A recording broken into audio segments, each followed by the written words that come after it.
Di balik setiap keputusan penting pemerintah, pasti ada dokumen. Di balik setiap lembar sejarah bangsa, ada arsip.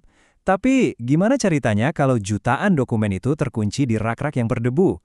Nah, kali ini kita akan membedah revolusi senyap yang sedang terjadi di Indonesia, mengubah tumpukan kertas jadi aliran data digital yang efisien, transparan, dan pastinya akuntabel.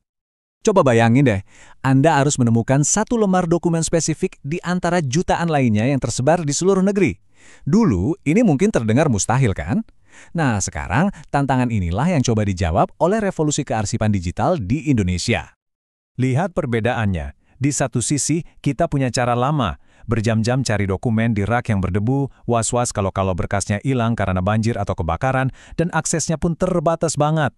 Di sisi lain, ada janji dunia digital, pencarian instan secepat kilat, keamanan berlapis di cloud, dan akses 24/7 buat siapa aja. Ini bukan sekedar upgrade, ini transformasi total. Oke, semua perubahan besar itu kan pasti dimulai dari langkah kecil. Untuk dunia arsip, langkah pertama itu dimulai dari dalam setiap kantor. Yuk kita mulai dari fondasinya dulu, gimana caranya membangun sebuah lemari arsip modern yang super cerdas. Nah, ini dia fondasinya, Document Management System atau DMS. Coba deh, lupakan folder-folder acak di komputer kita.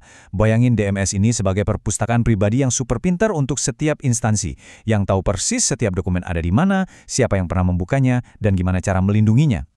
Cara kerjanya sebenarnya logis banget. Pertama, semua dokumen dimasukin ke satu berangkas digital yang aman. Kedua, sistem ini tuh kayak mesin waktu. Setiap perubahan dicatat, jadi nggak ada lagi drama. Ini versi final yang mana ya? Ketiga, nyari dokumen jadi segampang kita googling. Dan yang paling penting, aksesnya dikunci rapat, cuma buat orang yang punya hak.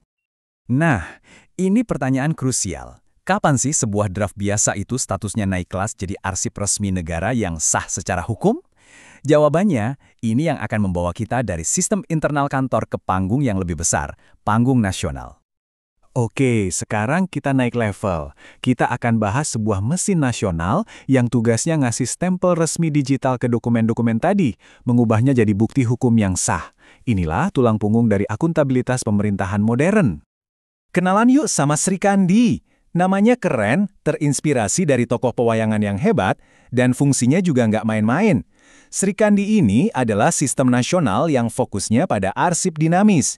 Gampangnya, ini adalah arsip-arsip yang masih aktif dipakai untuk urusan pemerintahan sehari-hari. Di dalam Sri Kandi, setiap arsip itu punya siklus hidup yang terkontrol banget. Mulai dari kelahirannya, di mana dia dibuat lengkap dengan semacam akta kelahiran digital. Terus masa aktifnya, di mana setiap akses dan perubahan diawasi ketat.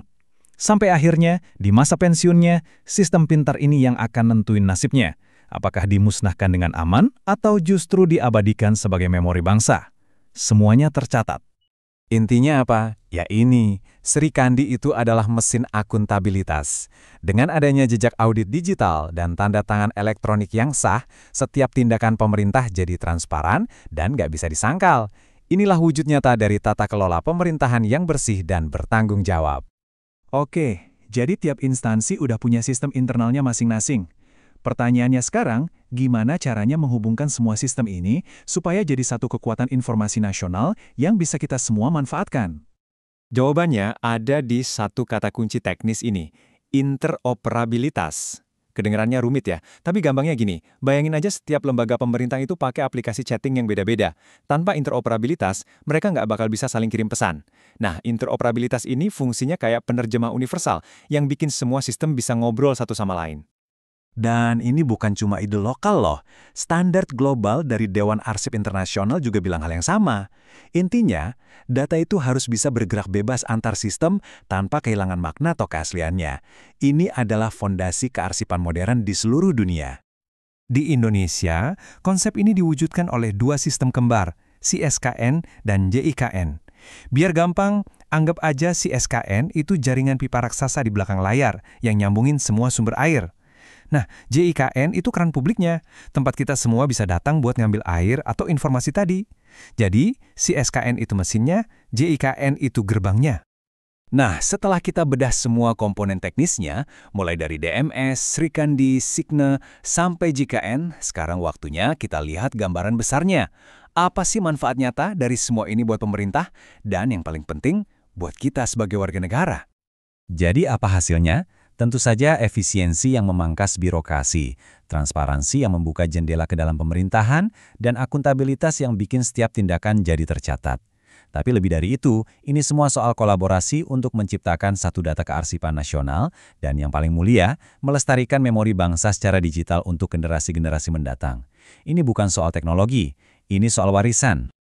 Coba bayangin sekali lagi, proses pencarian dokumen yang dulu bisa makan waktu berjam-jam, bahkan berhari-hari, buat bongkar tumpukan kertas, sekarang bisa selesai hanya dalam hitungan detik. Cukup beberapa kali klik. Itulah dampak nyata efisiensi yang kita bicarakan.